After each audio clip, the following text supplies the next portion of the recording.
ज़ुहैब भाई अस्सलाम वालेकुम। अस्सलाम वालेकुम। ज़ुहैब, आपने वो जब हम ट्रांसमिशन कर रहे थे तब भी आपने लाइव एक जगह से लिया और आप ऑन साइट रहे, आपने काफ़ी वहाँ पे घूमा फिरा।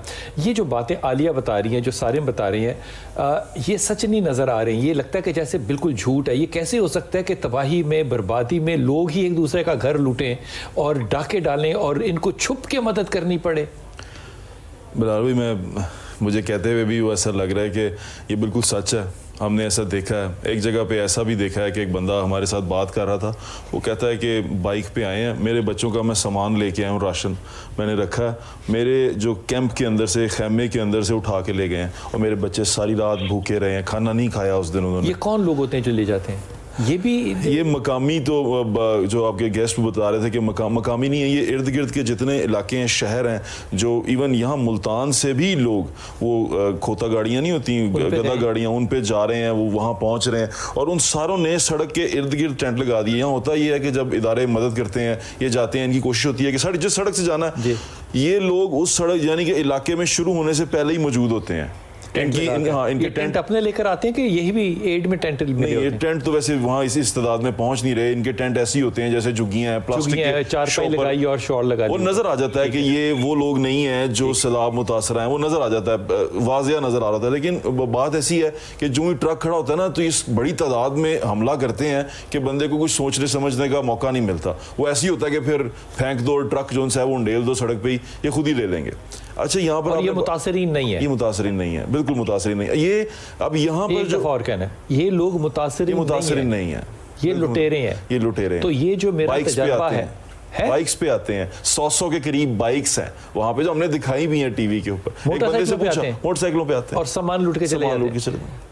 आपको नजर आएंगे ये बच्चे बिठाए हुए हैं, औरतें बिठाई हुई हैं, बोरियां रखी हुई हैं और जा रहे हैं अपने अपने इलाकों में। ये कश्तियों वाला क्या मामला? कश्तियों से कैसे? कश्तियों वाला ये मामला है कि जहां राजनपुर की तरफ हम एक इलाके, मेरा पर्सनल एक्सपीरियंस आपसे शेयर कर रहा हूँ, हम अब्दुल अलीम खान फाउंडेशन की तरफ से गए सामान बांटने। वो कर्नल साहब जो मैनेजर थे वो हमारे साथ थे, कर्नल शाहिद साहब, उन्होंने कहा कि वहाँ के लोग ना हाथ जोड़ रहे थे जो सैलाब मुतासरा थे कि कश्ती वाले यहाँ से हटा दें।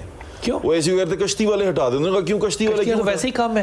उन्होंने कहा कश्तियां जो सी हैं वो उसने कहा ये जाते हैं, ये हमें वहां से जब पिक करते हैं, रेस्क्यू करते हैं, तो ये मार्क कर आते हैं कि आप इस जगह, हाँ मार्क कर आते हैं, ये मार्क कर आते हैं। मैं दोबारा बता रहा हूँ, और ये मेरे लिए भी इसी तरह शॉकिंग था कि ये क्या। और मार्क करके लोगों को जब बाहर उतारते हैं तो रात को उनका सामान उठा लेते, क्योंकि उनको पता होता है कि घर में अब कोई नहीं है। यार बिलाल भाई, आप यकीन करेंगे कि लोगों ने अपने TR और गार्डर वो अपनी जो गिरे हुए घरों की छतों से निकाल लिए, क्योंकि वो भी निकाल के लेके जा रहे हैं लोग। उन्होंने पानी लेकर जाते हैं कश्तियों में, वो आते हैं बाइक पे आते हैं, दो पकड़े होते हैं, घसीट के ले जाते हैं। अब वो ऐसे जैसे कीड़ियां नहीं होती, कीड़ियां कोई चीज गिरी और वो उठा के ले जाती हैं, वहाँ वो हिसाब हो रहा है कि चूंटियों की तरह वो आते हैं और सारा कुछ उठा के ले जाते हैं। ये कश्तियां जिनके पास होंगी, जाहिर है वो तो एड वाले लोग होंगे। नहीं, कश्तियां लोग प्राइवेट भी वहाँ पर लाए हुए हैं, क्योंकि पास में बिराज भी है, वो लोग कश्ती रानी भी करते हैं, तो लोग कश्तियां ले आए हैं प्राइवेट रेस्क्यू के लिए, जिनके पास लोगों के पास नहीं है। जैसे बात दिखाते हैं कि रेस्क्यू के लिए लाए और करते भी हैं, घर से उठा के ले आए, घर मार्क कर लिया, रात को गए, घर में डाका डाला और चैन की चोरी, डाका क्या तो चोरी करते, तबाही मची हुई। मैं आपको ये कह रहा हूँ, मैंने तो रो पड़ा था वहां पे एक जगह पे कि यार ये एहसास नहीं कर रहे, बच्चे बीमार हैं, भूखे हैं। अब लोग मुझे कहते हैं कि हम अपने कैंप में बैठे हैं, अपनी इज्जत की हिफाजत करें, या अपने घर में पीछे जो बच गया उस माल की हिफाजत करें। बट साहब, ये कहाँ तक बात सच है कि जो लोग कैंपों के अंदर बैठे हैं और सड़कों के शुरू में बैठे हैं और कहीं सड़कों से आगे भी बैठे हैं, ये आगे पीछे भी बैठे हैं, लेकिन जो रियल विक्टिम्स हैं वो तो अपने गिरे हुए घरों के मलबों के ऊपर बैठे हैं। मदद तो उन तक जानी चाहिए। तो ये लोग जो यहाँ पे काफले के काफले बैठे हैं, ये लोग कौन है?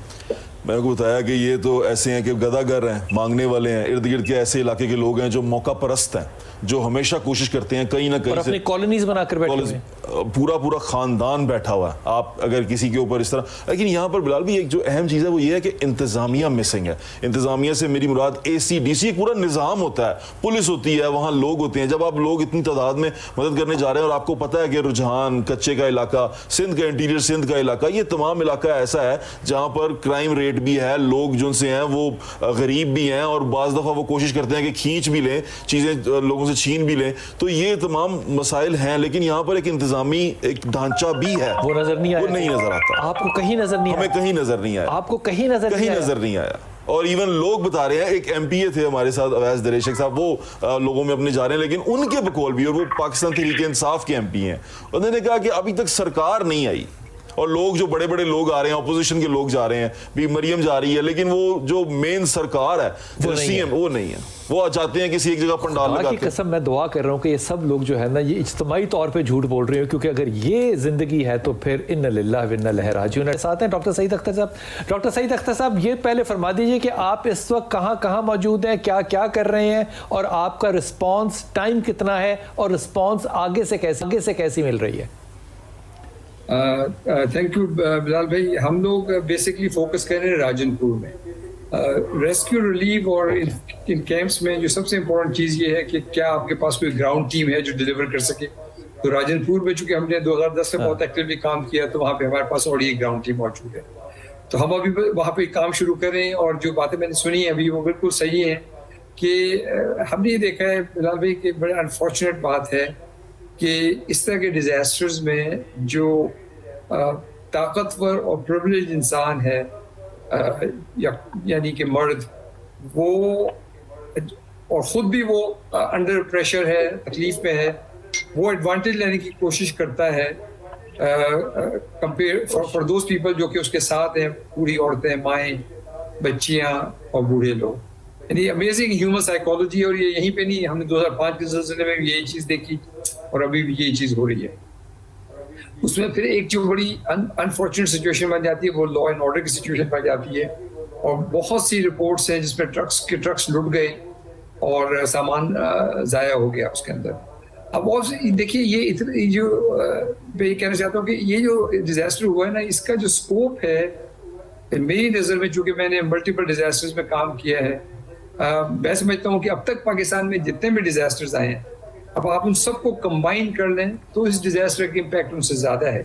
और अभी तो ये अनफोल्ड होना शुरू हुआ है। आपने बड़ा ही जुमला बड़ा अच्छा बनाकर कहा कि जब को कंबाइन कर ले तो ये ज्यादा। मेरे साथ रहिएगा, मैं छोटा सा वक्फा लूंगा, वापस आऊंगा, लेकिन मैं आपको एक और डिजास्टर बताऊं जिसका कि जिक्र कोई भी नहीं कर रहा। वो डिजास्टर ये है कि इस वक्त हुकूमत जो है वो कभी ये नहीं चाह रही, वो बिल्कुल ये नहीं चाह रही कि ये लोग जो बाहर बैठे हुए हैं, यहाँ पे जेन्युइन लोग हैं, इनको बाहर से कोई भी मुसलमान या गैर मुसलमान एड दे सके। क्योंकि अगर कोई बाहर से इनको बैंक में पैसे ट्रांसफर करता है तो उसको पता है किस एक्ट में लाया जाता है? एक्ट ऑफ टेररिज्म में। ये वो डेवलपमेंट है कि अगर आप किसी की मदद नहीं कर सकते तो किसी की मदद रोकने का तो हुकूमत वक्त को हक नहीं है। आपके अपने मसाइल होंगे, लेकिन मेरे ख्याल में ये वो जुल्म है जिसके ऊपर जरूर बात करनी चाहिए।